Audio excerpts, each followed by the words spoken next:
mente, de fato, é abstrato pra caralho. É difícil, velho. O que é mente?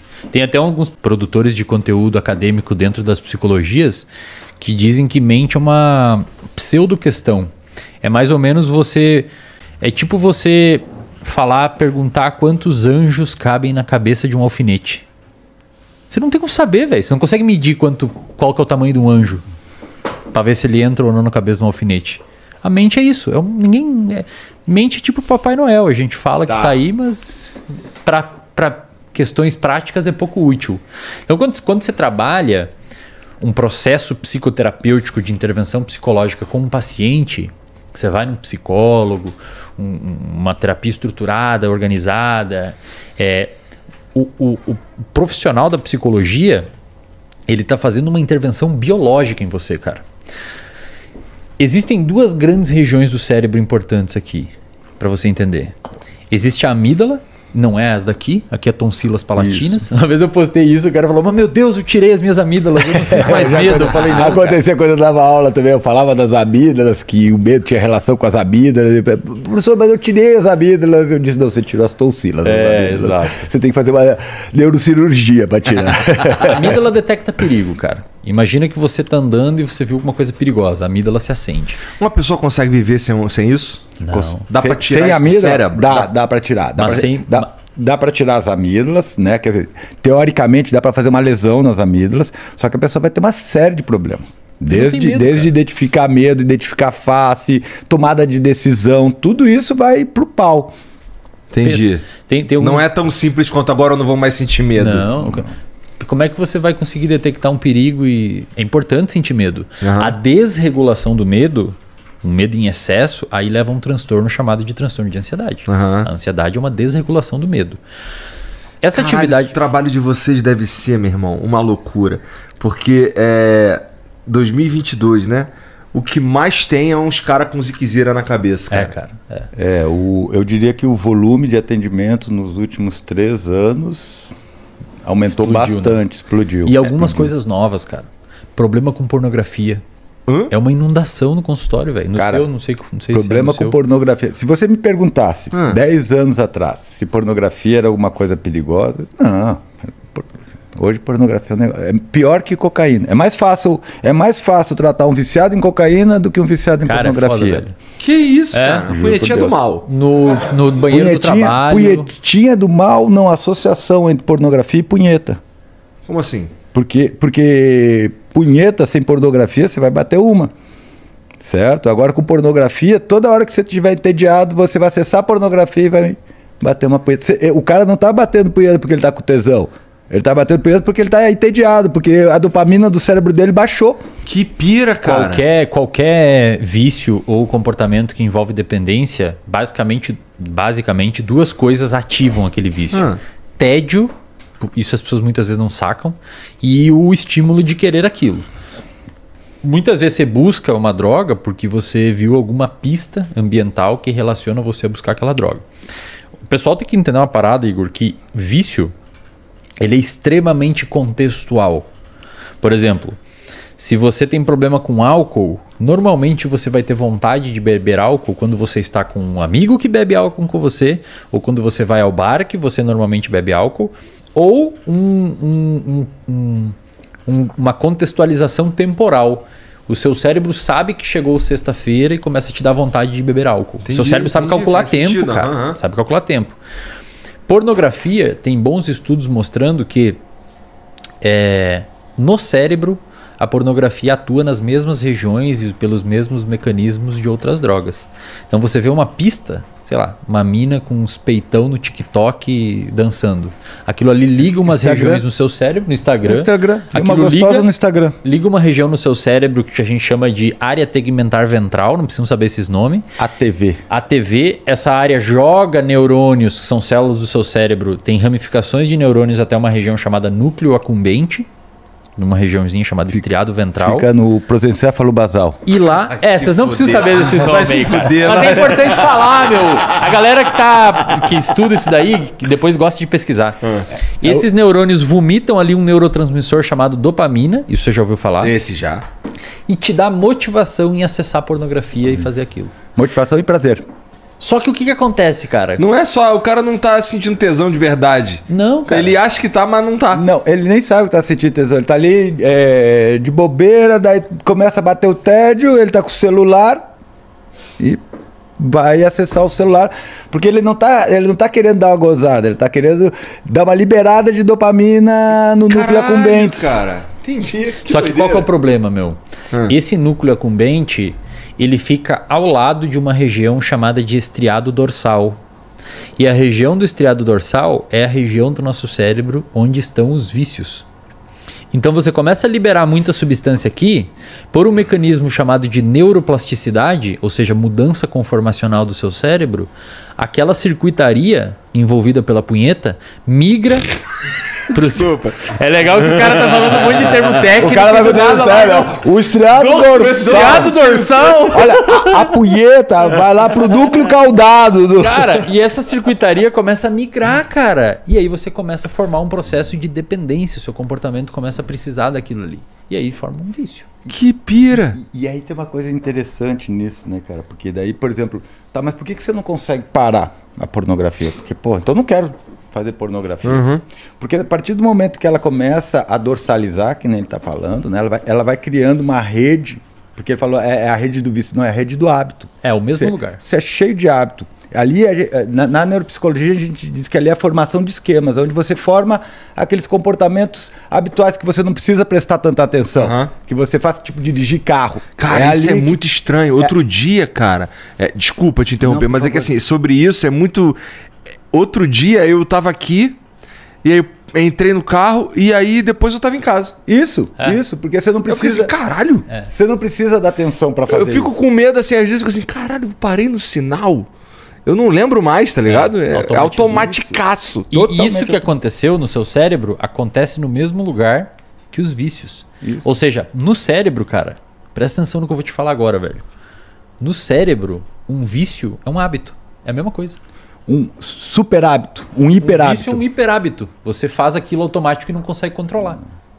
É louco isso, né? Caraca. E o ambiente aciona. Muito legal. E o ambiente aciona. Mas eu te falar que essa rede dorsal, ela começa a operar automaticamente. Né? Então, por exemplo, o que acontece? Você está dirigindo o teu carro, você está no automático, mas se acontece alguma coisa, você sai do automático e aquelas informações voltam para tua consciência. Então você começa a prestar atenção naquilo. E eu imagino que existem técnicas, porque assim, isso é bom? Cara, é bom, porque imagina o seguinte, o nosso cérebro ele gasta muita energia. É o segundo sistema que mais gasta energia, só pede para o sistema digestivo. A gente gasta 20% dos metabólitos e 15% do oxigênio. E tem 2% do tamanho do corpo. O negócio tem 1,8 kg, 1,6 kg. Tá. Certo? É Cara, caro. Então é muito caro.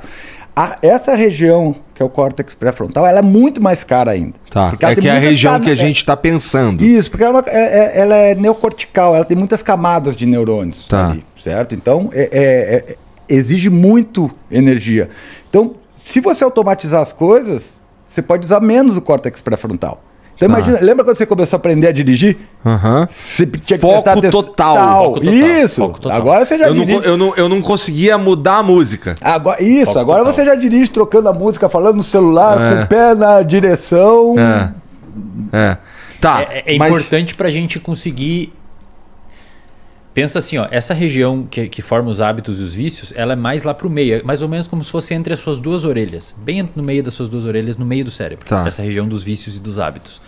Quando você vai adquirindo uma habilidade, o seu córtex pré-frontal precisa jogar o seu foco atencional para aquilo, mas com o tempo você vai automatizando para liberar o seu córtex pré-frontal para fazer outras coisas, tá ligado? Imagina se você tivesse que pensar toda vez, mesmo jeito sempre para dirigir, cara.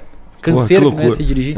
Você vai migrando isso para essa região que ele falou, que a gente chama de núcleos basais. São 3 núcleos principais, putame, caudado e globo pálido, né? E abaixo tem esses núcleos que ele falou, daí tem os outros núcleozinhos. E no meio disso tudo a punheta. A punheta vai entrar ali exatamente nessa região. Mas o que acontece, velho? Geralmente a gente tem um circuito que envolve o córtex pré-frontal, órbito frontal, que é uma parte dele, que, de certa forma, ela avalia o contexto, o gasto energético e quanto que eu vou ganhar por aquilo, certo? E ela depende de dopamina também. Essa área, especialmente, ela tem uma habilidade muito bacana. ela freia o nosso comportamento. É um núcleo que está ligado a inibir os nossos comportamentos. A gente chama de comportamento inibitório, né? Então ela analisa uma coisa, se ela vê que não vai dar muito certo, se o custo é muito alto, ela puxa o freio daquilo. Essa hiperexcitação nos gânglios basais, ela vai diminuindo a atividade inibitória do córtex pré-frontal. É tipo então, um cabo de guerra que começa a ficar mais forte aqui, ó. O cara sabe que tá ruim, não quer bater punheta, mas não consegue. Não consegue parar. Pensa assim, ó, Igor, Tá, vamos entendi. um pouquinho mais longe. Igor, você tá rindo, isso é... Cara, Isso é foda, velho. É sério, velho. Ô, meu, é sério, triste, cara. é O sério. cara não consegue trabalhar, irmão. Que isso, É cara? sério, velho. Eu tô falando sério, cara. É uma os psicólogos que estão assistindo aqui me dizem se eu tô mentindo. Mas aí, é uma mas epidemia isso na daí, clínica, velho. isso é causado pelo cara que começou a ver uma putaria de sacanagem, não sei o quê. O que causa isso? É o excesso? Pensa assim, ó. Perdão, Fábio, deixa eu só concluir um Por pouquinho favor, desculpa, por só pra gentileza. galera entender. O Fábio explicou que você tem um cabo de guerra entre o seu córtex pré-frontal que inibe o comportamento e as regiões mais lá do meio do cérebro que fazem você querer aquele comportamento recompensador. Ok? Mesma coisa que acontece com substância, etc. Tá.